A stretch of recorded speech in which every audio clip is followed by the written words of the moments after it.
You look up and see a bright orange flash in the sky. A bit later, you hear a boom so loud the window panes around you burst into pieces. And then you see it. A giant piece of space rock burning high above your head, heading for Earth. When it touches the surface, the explosion leaves behind an enormous crater. It's 12 miles deep and as wide as Lake Michigan. After that, 3/4 of all living organisms on our planet are on the edge of survival. This event took place about 66 million years ago, and the bright flash in the sky was the very asteroid that wiped out the dinosaurs. These days, people have many ways to protect themselves, like we could hide in bunkers deep underground and survive. Such bunkers would already come in handy since there are many asteroids in the sky, and some of them are just waiting for their ticket to Earth to wreak some havoc. For example, the asteroid 1990 MU. In 2027, it'll come alarmingly close to our planet. Many people fear that Earth's gravitational pull will trap the rock, which is the size of 2 Brooklyn bridges. In this case, it'll start to move closer and eventually crash into the planet's surface. Such an impact would cause a shock wave that would be felt on other continents. Once the asteroid hit the ground, there would be an explosion. It'd be so bright, people would think a new sun appeared right here on Earth. The collision would release a huge amount of energy that would then turn into heat. Everything around the impact site would catch fire. And if the asteroid fell in the water, it would cause tsunami waves higher than the Empire State Building. Many coastal cities would be flooded. The dust that would rise after the explosion would cover the sun. The world would be plunged into darkness. If the dust stayed in the air long enough, the climate on the planet would change and Earth would start to freeze. If you think such a small meteorite can't cause serious damage, look at the Chelyabinsk meteor. It hit the Earth in the winter of 2013. When the space rock entered the atmosphere, people miles away heard a loud bang. The brightly burning object was approaching the surface at about 11 miles per second. Halfway through the flight, it split into several pieces. This caused several stronger shock waves.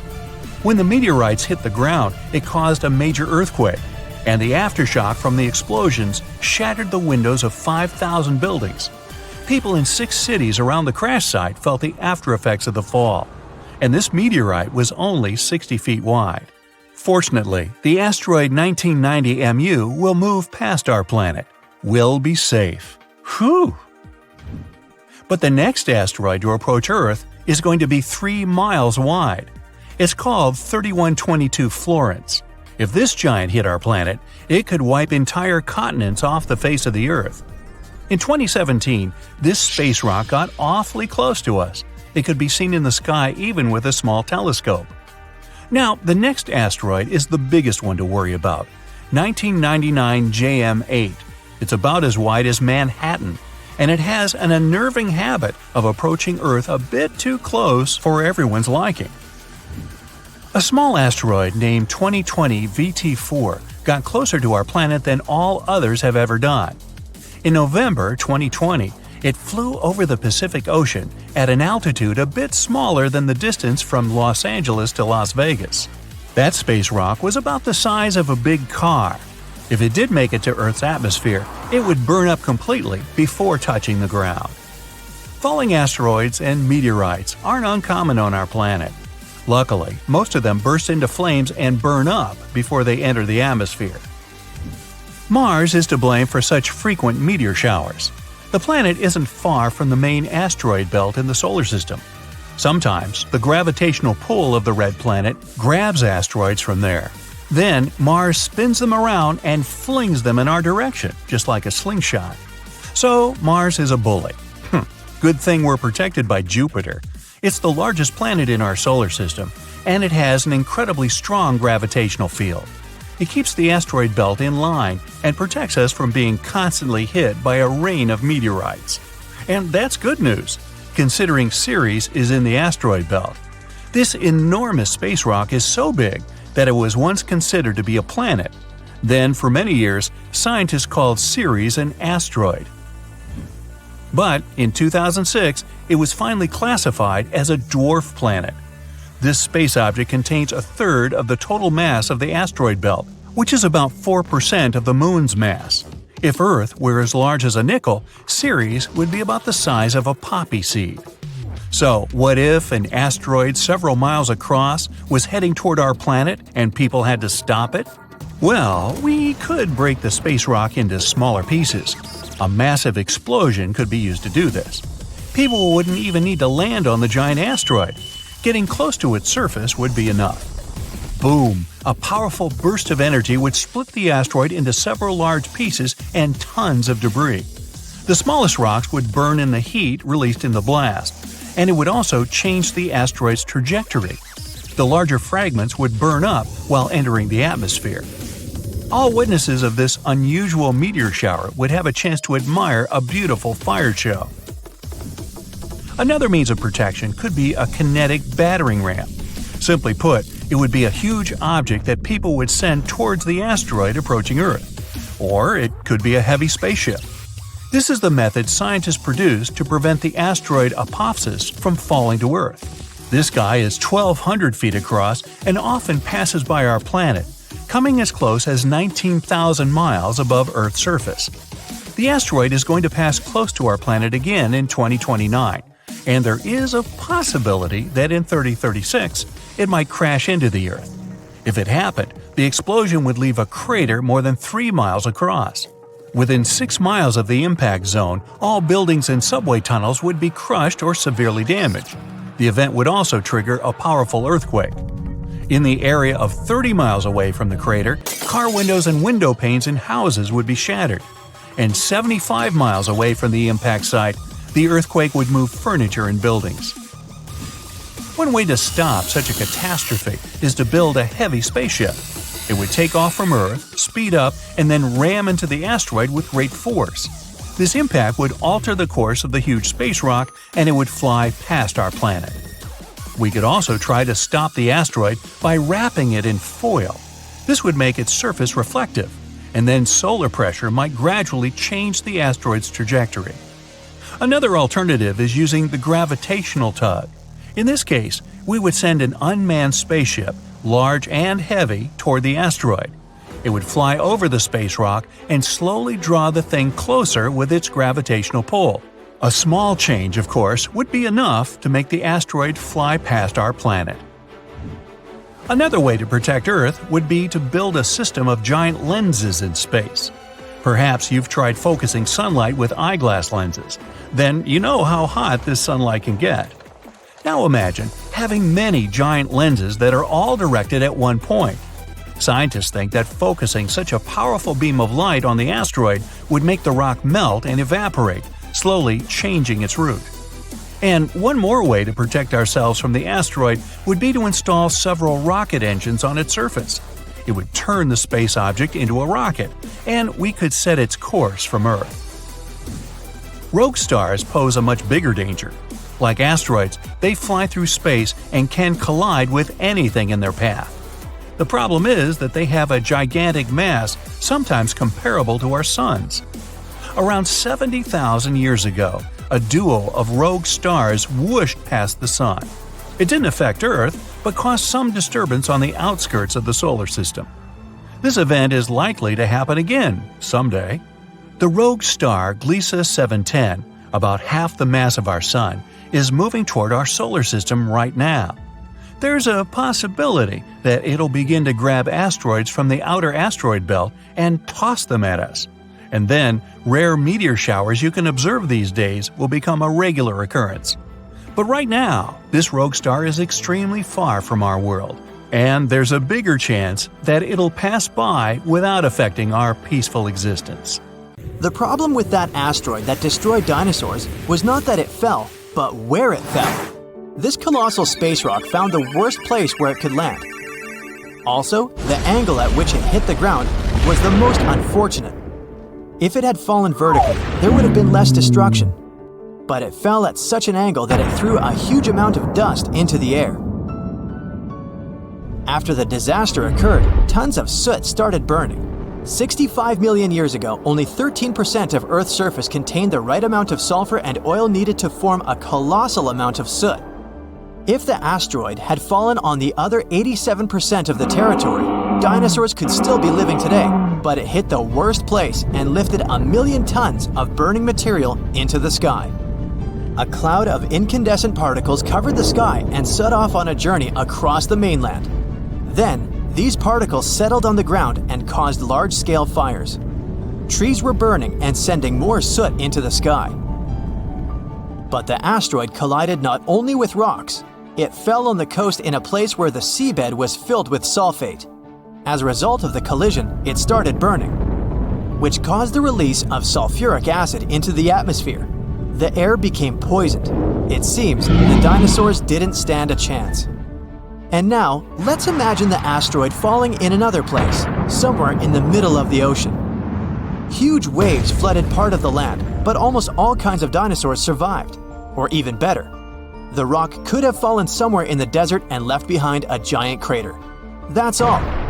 Yes, several dinosaurs passing by wouldn't have survived the collision, but the situation wouldn't have been so critical in general. So, giant lizards remain dominant on our planet. They don't allow other animals to develop since Tyrannosaurus and other ferocious reptiles hunt mammoths and other ancient creatures. The population of mammals is decreasing. Velociraptors are fighting for territories with saber-toothed tigers and giant bears. A struggle for survival between dinosaurs and other animals begins. Then, the Ice Age comes, and some reptiles don't survive. Then, new players enter the field. Those are humans' early ancestors. Living side by side with dinosaurs is difficult. Lizards attack settlements and caves, so people have to build high walls for protection. By the way, the Tyrannosaurus poses less danger to people than you might have thought. According to the latest research, many creatures were able to run away from this monster. Yes, you probably saw how easily they caught up with cars in the movies, but it wouldn't be as scary in reality. Paleontologists and biologists have analyzed the strength of dinos' bones and found out that the creature couldn't reach high speeds. The maximum it was capable of was running twice as slow as a field athlete. Thousands of years have passed. People have learned to live with dinosaurs. They've even managed to tame some lizards. They've domesticated herbivorous dinosaurs to develop agriculture. Triceratopses and bulls now plow fields together. Imagine farms swarming with diplodocus or brachiosauruses. People climb their long necks and pick fruit from high trees. Stegosauruses protect pastures from wolves and velociraptors. Dinosaurs with shells, such as ankylosauruses, help people cross deserts.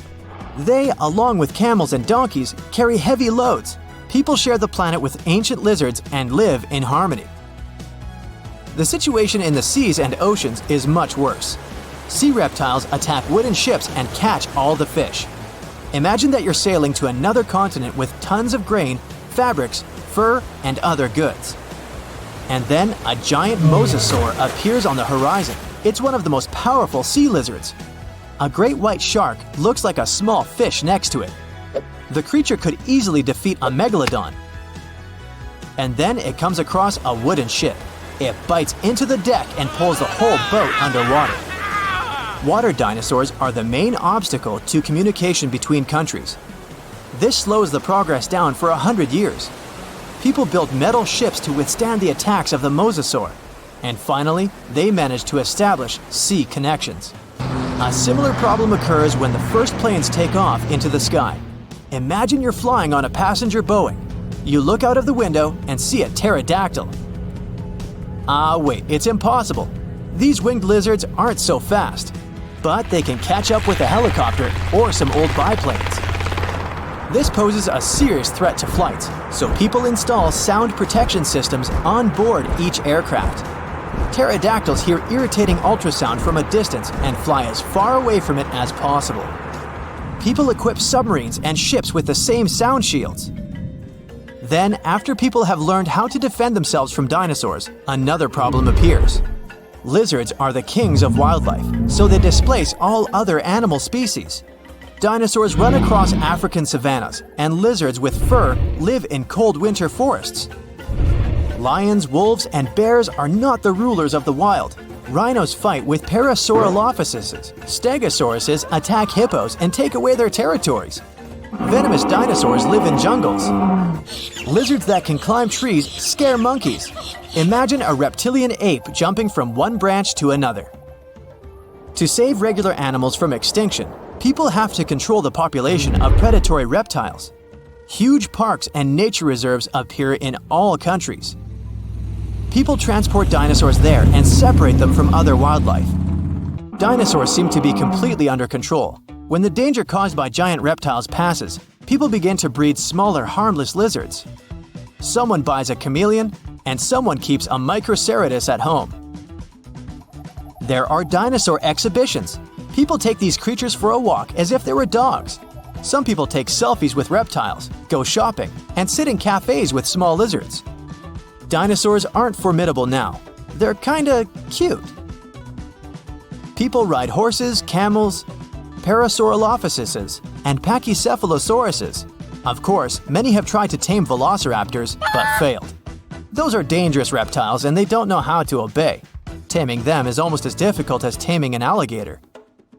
But dogs and cats are still more popular because they're more intelligent. The brain of a dinosaur is almost the same as that of a chicken. But who knows, if they had lived to this day, perhaps they would have evolved into smarter creatures. Just imagine if dinos were intelligent. In this case, people would have a big problem. Some scientists think that even if a meteorite hadn't destroyed the dinosaurs, they wouldn't have survived to this day. They needed to carry their own colossal weight at all times. It was an enormous load on their bones and joints. Most dinosaurs wouldn't have been able to survive the Ice Age with such characteristics, but smaller lizards might have succeeded. Fast and agile dinosaurs, such as velociraptors and Pachycephalosauruses, would have survived, but in what form? Could dinosaurs have already evolved into something else? Look at the good old chicken. Many scientists believe it's a direct descendant of the formidable Tyrannosaurus. Somewhere deep inside the bird's DNA, there are genes that the dinosaur had. Yep, it's hard to believe, but look at the chicken's body structure and how it walks. Remove the plumage, cover the creature with scales, and give it toothy jaws instead of a beak. And now, you have a mini T-Rex in the coop. And by the way, not only chickens might be the relatives of giant lizards, many birds are dinosaurs' living descendants. Surprisingly, alligators, snakes, crocodiles, and monitor lizards are not as close to ancient reptiles as pelicans, storks, and other flying creatures. Over millions of years of evolution, the paws of dinosaurs turned into wings, and toothy elongated jaws ended up as beaks. The genetics of birds is the key to understanding dinosaurs. Pelicans are similar to pterodactyls, ostriches to velociraptors. Perhaps many other animals also share some genes with ancient lizards. If the meteorite hadn't fallen, all dinosaurs would have evolved into completely different, unusual creatures. Scientists want to carefully study the DNA of birds and try to reverse evolution with the help of genetic engineering. They hope to breed dinosaurs out of eggs one day. But to do this, they need to find a specific genome that hasn't changed over tens of millions of years. It hides in the DNA. And it's not so easy to find it and extract it. Do you think we will see powerful reptiles by 2050? Asteroids flying around is sometimes like a fierce game of dodgeball, where you never know when some of them can go in your direction. So we can just track the situation and hope for the best. To figure out the risks, scientists from different organizations have to study the positions and paths of the asteroids that come close to our planet, especially those that are at least 0.6 miles wide. And the good news is that none of these asteroids will probably hit us for at least the next 1,000 years. Phew! To give us an idea of their power, scientists did an experiment to simulate the impact of such a gigantic asteroid. The energy released from the collision would be a mind-blowing 100,000 megatons. That's like detonating 15,000 tons of dynamite. Also, if such a big asteroid hit us, Earth would cool down significantly, because of all that debris that would go into the atmosphere and block sunlight. Plants wouldn't be able to get their fuel in this case, so we'd all be in trouble, both humans and animals. Thankfully, such mammoth asteroid impacts are quite rare. The larger an asteroid, the longer it takes it to collide with Earth. For example, it's estimated that asteroids with diameters of at least 0.6 miles strike our planet about once every 700,000 years. And if we're talking about even bigger ones that are 3 miles wide, well, those are predicted to come crashing down only once every 30 million years. Yay! But hold on. Don't get too relaxed just yet. Astronomers focus on really large asteroids because those are the ones that can kinda doom our planet if they hit us. Yep, you got it right, in a dinosaur kind of way. Even if one of them didn't erase us completely, the damage would still be enormous. So, there are still some asteroids wandering around that we need to keep an eye on to see how they might evolve over time. Scientists have a model of tracking them where they focus on the parts of an asteroid's path that come close to our planet to see if the space rock poses a risk to us. And it seems there might be one asteroid, 7482, 1994 PC1, 3,600 feet in diameter that might pose some danger. It's supposed to come closer to our planet in the next 1,000 years. And when I say risky, it means there's a 0.0151% chance of it coming within one Earth-Moon distance. It already passed by us in 2022, but we were lucky because it was far enough 1.2 million miles. I'd say we can relax when it comes to asteroid scenarios. For now. Asteroids slamming into Earth would be new for humankind, but not for the planet itself. As I said, there weren't many of those big ones, but they still had enormous consequences. The first one that comes to most people's minds is, of course, the dinosaur asteroid as big as a mountain that struck our home planet around 66 million years ago, near Mexico's Yucatan Peninsula. It was chaotic. Global firestorms and tsunamis were all over the place. Dust was blocking out the sun, and vaporized rock released sulfur, which then led to acid rain and the acidification of the oceans. But there was an even bigger fella that came before that one. Around 2 billion years ago, a gigantic asteroid crashed into our planet and left a massive crater in South Africa. The one we know today as the Redefort crater. And it seems this asteroid might have been even bigger than we all originally thought. Twice as wide as the space rock that erased dinosaurs. The Redefort crater is confirmed to be the biggest visible crater on Earth, with a diameter of about 99 miles. It used to be even bigger when it first formed, though. Maybe even 155 to 174 miles across. It's hard to figure out its true size because the crater has been eroding for the past 2 billion years. Think of it like slicing off layers from the rim of a bowl. The diameter gets smaller with each slice. When the asteroid, 7 or 5 miles wide, that wiped away dinosaurs hit Earth about 66 million years ago, it caused massive destruction. Forest fires, acid rain, tsunamis, and so much ash and dust that it changed Earth's climate. This all made about 75% of life on our planet extinct. The asteroid that created the Redefort crater was not only bigger, but it also traveled at a higher speed, which means the consequences there would have been even worse. But it happened a long time ago, and living beings were different back then. Maybe it was some bacteria that didn't even notice that something unusual was happening. Earth is not the only one. Lots of impacts have happened across our solar system too. For example, in our close neighborhood. Yup, moving to Mercury and its massive crater called the Caloris Basin. It measures about 950 miles across, which is more than the state of Texas. There's a ring of towering mountains around the crater which makes it look even more impressive. You can see different colors in the mosaic image of the Caloris Basin. They tell us more about the geology of the basin. The orange parts represent lava that once flooded the basin. These lava flows covered the original surface and added this specific orange hue. And after the lava flooded the basin on Mercury, smaller craters formed on top of the lava surface. These craters dug into the ground and uncovered the material hidden beneath the lava. Some of this material is blue in color. And this blue stuff could be a clue about what the original floor of the basin had looked like before the lava covered it.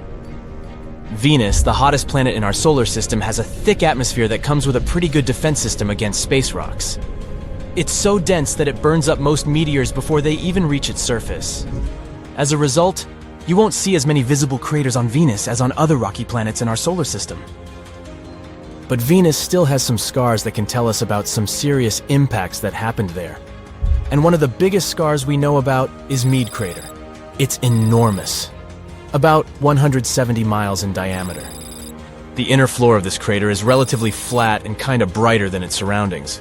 It's possible that the crater ended up filled with a mixture of melted rock after the impact, and maybe even lava from volcanic activity on Venus. Want to get an idea of what Earth might look like without its protective layer called atmosphere? Just take a look at the moon. Its surface is littered with impact craters. This Tycho is one of the craters you'll easily notice on the moon. When you look at the full moon, you can spot it as a distinct circle with bright rays that radiate outward, slightly off-center on the lower left side of the moon. This crater, 53 miles wide, has a beautiful central peak in the middle that's topped with an intriguing boulder. The size of this boulder is impressive. It would fill about half of a typical city block here on Earth.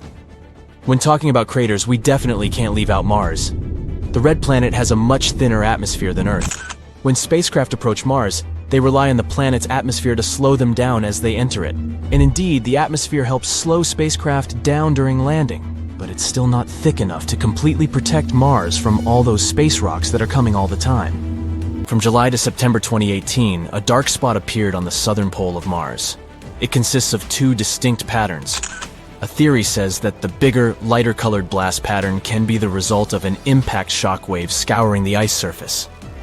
The impact generated winds that spread out and scoured the ice. The inner blast pattern, which is darker in color, occurred because the impacting object managed to penetrate the thin ice layer. As it hit the surface, it sent dark sand and debris flying. Uh-oh. Something is nearing the surface of the planet. It looks like a fireball, hurtling closer and closer at a truly incredible speed. Soon, it becomes obvious that the collision is inevitable. Bam! The impact leaves a huge crater. It evaporates thousands of cubic miles of solid rock, and it also sets off a series of terrible natural disasters. Yeah, I know what you're thinking. You believe I'm talking about the catastrophic collision that occurred around 66 million years ago on Earth. You know, the one that's responsible for the extinction of non-avian dinosaurs and 3/4 of other life forms on our planet? But no, the disaster I'm talking about happened on a different planet.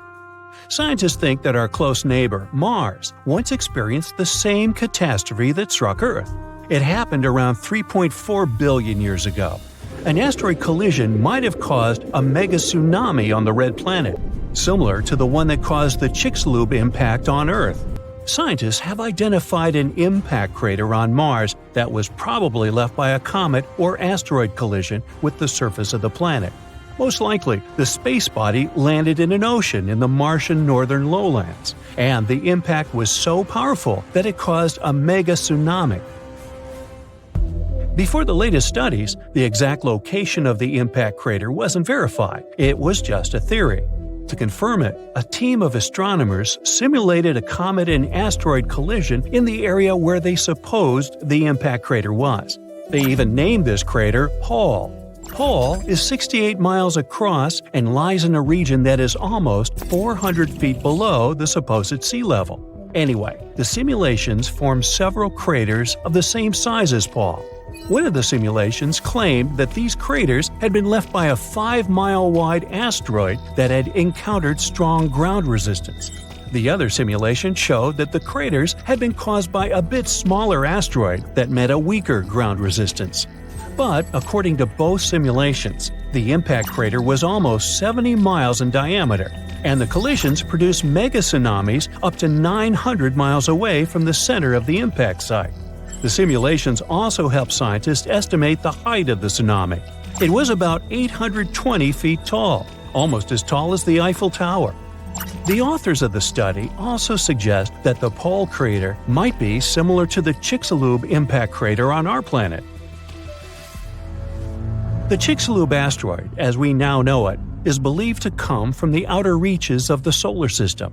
This space body was at least 6 miles across. It crashed into the shallow seawaters near the Yucatan Peninsula.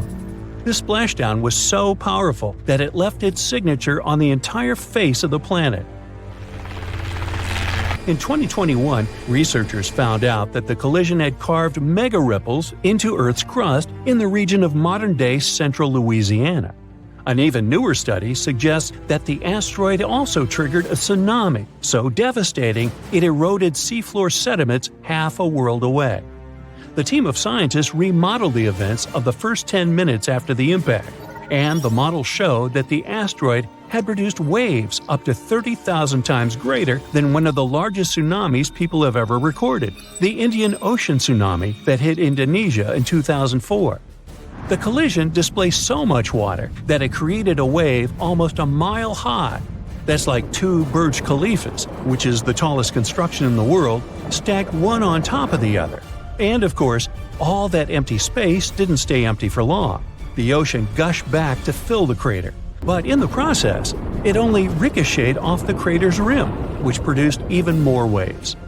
After that, tsunami waves that were more than 33 feet tall traveled around the world at a speed of 3 feet per second, lashing at all coastlines on their way. Imagine a 3-story building rushing up to you. No wonder the largest and fastest moving waves occurred near the impact area in the open waters of the Gulf of Mexico. Those rose more than 330 feet tall, which is taller than the Statue of Liberty, and moved at a speed 10 times greater than more distant tsunami waves. But back to the Red Planet. Some experts think that not one but 2 mega tsunamis could happen on Mars. They could be triggered by a pair of meteor impacts that were several millions of years apart. Between these 2 collisions, Mars went through a period of climate changes. As a result, liquid water on its surface turned into ice. In other words, the first asteroid impact most likely produced waves composed of liquid water, and the second tsunami was probably formed by rounded chunks of ice water. By the way, the largest asteroid to have ever crashed into Earth might not actually be the one that ended dinosaurs. A much more catastrophic collision likely happened about 3.5 billion years ago. New evidence scientists found in northwestern Australia suggests that the asteroid I'm talking about was 12 to 18 miles across. It struck Earth at an immense speed, releasing an unimaginable amount of energy. Now, this made me think, what if something like that happened these days? More than 30,000 objects that are circling Earth these days could potentially crash into our planet. NASA considers around 1,500 of them to be potentially hazardous. These space rocks are the remains left after the solar system was formed some 4.6 billion years ago. For example, in 2004, astronomers discovered a huge asteroid nearing Earth. The first observation showed that the chance of the space rock hitting our planet was less than 3%. The asteroid was named Apophis. It's more than 1,200 feet across and weighs about 20 million tons. It's supposed to streak across the sky on April 13, 2029.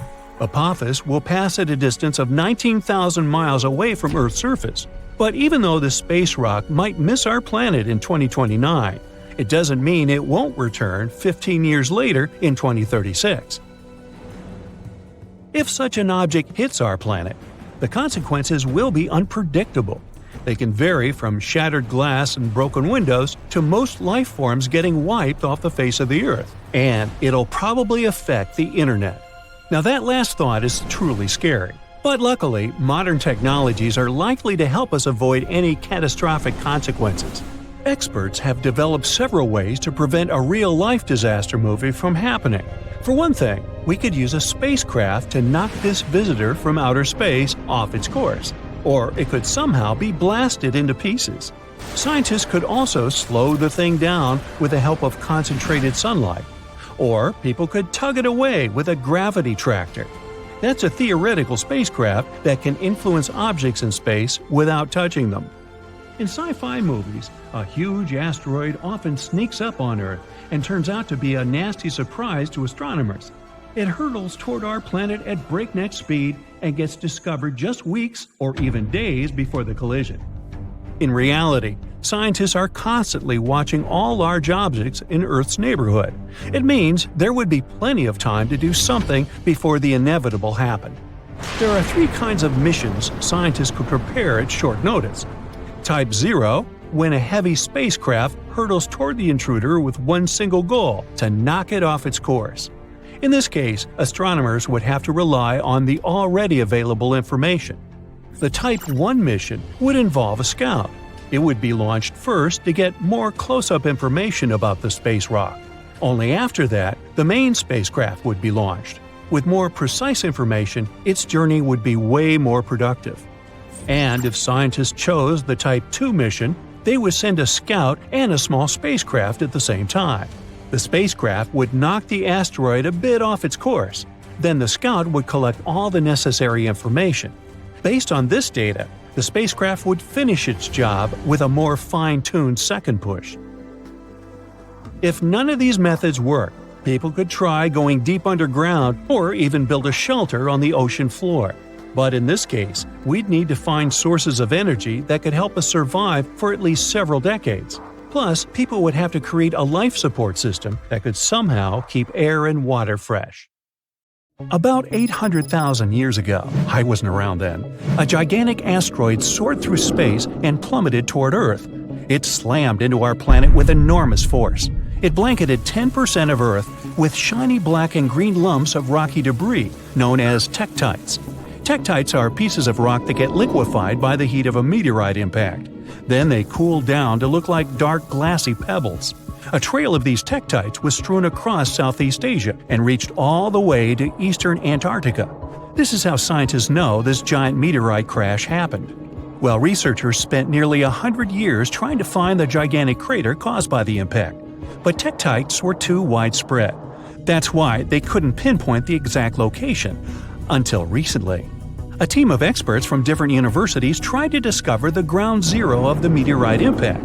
They investigated several craters in China and Cambodia, but none seemed to be created by a meteorite crash.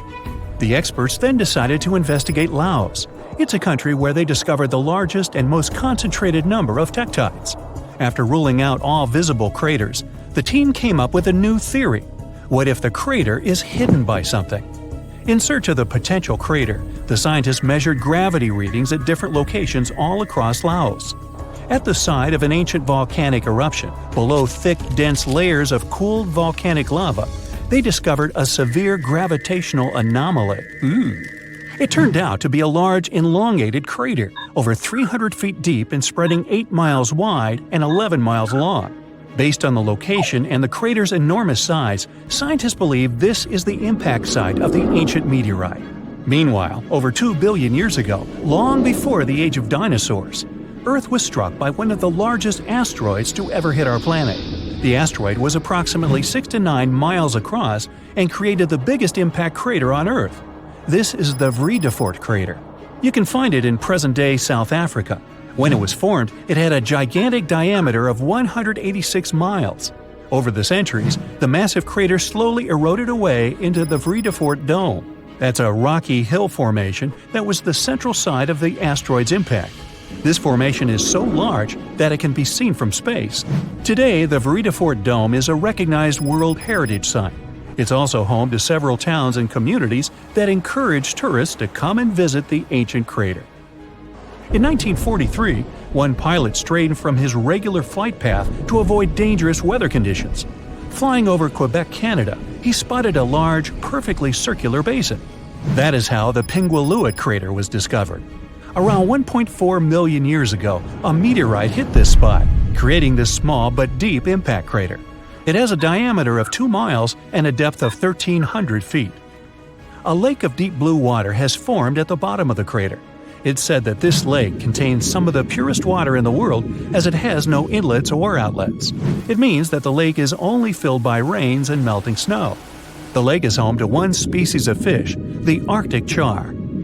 The Sudbury Basin is also in Canada. Formed over 1.8 billion years ago, it's one of the largest and oldest impact craters in the world. It's located in Ontario, but the impact from the collision was so powerful that debris from it was found 500 miles away in Minnesota. Unlike most impact craters that have a circular shape, the Sudbury Basin is an oval. It's 39 miles long with a width of 19 miles. The original impact site might have been a whopping 10 miles deep, but its modern-day version is much shallower. The asteroid that created the basin carried a high concentration of natural minerals. This made the soil in the crater incredibly fruitful. Today, its floor is home to numerous fruit and vegetable farms. The unique crater formation of Sudbury Basin was used to train Apollo astronauts before they embarked on their missions to the Moon. Perhaps the most famous meteorite of all is the Chicxulub. That's the meteorite responsible for wiping out 75% of all plant and animal life on Earth, including the dinosaurs. The Chicxulub meteorite had a diameter of 6 miles when it struck Earth 66 million years ago. The crater now lies off the coast of Mexico, hidden deep beneath the seabed. It's around 93 miles across and 12 miles in depth. Recently, scientists managed to drill deep down into the highest peak of the impact crater to collect rock samples. They discovered that the disappearance of dinosaurs wasn't caused by the giant size of the meteorite or the scale of the blast. It was because of the exact location where the Chicxulub hit Earth. The meteorite struck part of our planet that was densely filled with a mineral compound called gypsum. It's a soft sulfate mineral that is typically used as a fertilizer. The collision blasted so much sulfur into the air that it blocked out the sun. This caused the prolonged dark winter that doomed the dinosaurs. One of the youngest craters on Earth is the Barringer crater in Winslow, Arizona. The Barringer crater is also one of the best preserved craters on Earth. It was formed 50,000 years ago when a heavy meteorite made mostly of iron plummeted down from space. Earth's atmosphere barely slowed down the massive chunk of metal. It collided with the ground with incredible force. The meteorite vaporized upon impact, leaving very few remains. The crater left by this powerful explosion was named after the man who identified it in 1903. It was a mining engineer named Daniel Barringer. The diameter of the crater is 3,900 feet and it goes 560 feet deep. The Barringer family still owns the impact site to this day. You can visit the crater and take a guided tour around its rim. The Papagai crater in Siberia is one of the most interesting craters on Earth. An asteroid impact over 35 million years ago formed this massive basin. The crater is 62 miles across, which makes it the fourth largest one in the world. This crater is unique as it's home to one of the largest diamond deposits in the world. The intense pressure from the collision transformed the graphite at the impact site into diamonds. Scientists say that the crater contains trillions of carats of diamonds, but no one has ever mined them due to the site's remote location and lack of infrastructure. In the year 1530 BCE, a meteoroid entered Earth's atmosphere before shattering into pieces. The meteorite's burning fragments rained down on Earth and crashed into the planet's surface. As a result, a group of craters appeared on a small Estonian island, Saaremaa. The largest crater is a 360-foot wide perfect circle. It's 70 feet deep and filled with blue water. 8 smaller craters that appeared during the collision can be found within a half-mile radius of the largest crater. The impact of the meteorite fragments caused the trees on the islands to catch fire. Almost all forests burned down. Luckily, the woodlands have now grown back and the craters are a popular hiking destination for tourists. A meteorite struck the area we now know as Quebec, Canada, around 200 million years ago. This collision created the 6th largest impact crater in the world. It had a diameter of 40 miles. Over the century, the outer rim of the crater has filled up with water. It's now known as Manicouagan Reservoir. The impact crater lake is so large it can be seen from space, and its strange shape gave the lake its nickname, the Eye of Quebec. The oldest meteorite crater in the world is in Western Australia. The Yarabuba crater is 2.2 billion years old. Well, that gets my vote for the best crater name. The impact site is so ancient that the original crater has completely eroded away. Yarabuba's diameter was around 19 to 43 miles. Scientists managed to figure out the age of the impact site by analyzing the ancient crystals and minerals found within the crater.